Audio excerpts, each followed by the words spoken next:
so a duniya bai da kowa ta wani fannin kwashi ke da komai. Na san ado na sa duniya a kansa kawai ya ce maka jarmai. Ka jura kwarzaba da tsina da duka maganar da za a yi ta maimai. Ni ma kansa na sha wuya. Labari na da zan baku ne maso ne bai yi mini uzuri ba. Da farko cikin rayuwa ta nisan ma ban yarda da shi ba. Wai daɗinsa ko kuma farin cikin da yake ciki ban sani ba. Yau ya kira ni na waiwaya, na cikin zamana a gefe ban san menene saurayi ba. Ba na bidar kowa ya kula da agani na bai daidai da ni ba. Sabida na kasance ni ɗaliba ce so ba zai san da ni ba. Abin da ke cikin zuciya ba za na manta wata litinin ba, ranar za na je makaranta. Ina jiran abin da za na hau na tafi ga lokaci ya karata. Kuma idan aka fi za na je da nisa gashi sha'ani na mata. Kafin na karasa da wuya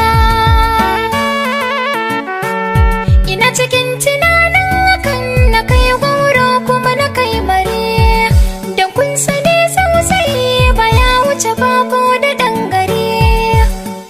Wani ya bige ni da mota na sauya yanayi, an kai na asibiti jinya.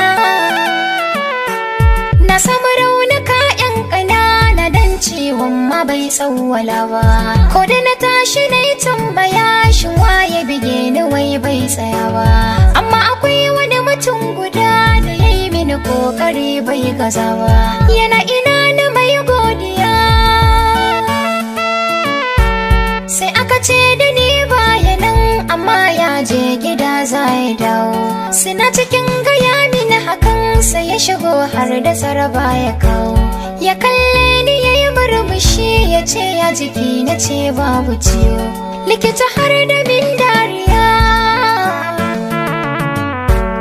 Likita sai ta ɗan ba mu lokaci mai magana ni da shi ɗai. To na ji daɗin hakan kwarai da na yi masa godiya ya ji sai dai. Bai ce min na ofan ba ya zuba ido yana ta kallo na ni dai. Kunya ta sa na ɗan sunkuya.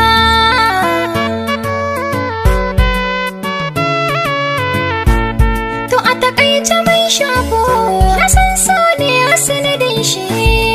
Ku biyo na zan karasa labarin kwai arashi. Kalmar so tana nufin abin da zuciya ta so, amma ana wa ɓangaren raini da rayuwa. Su ne lagon mutane biyu inda shakuwa mai kama ɗan adam da aljan da beguwa domin mu gane so.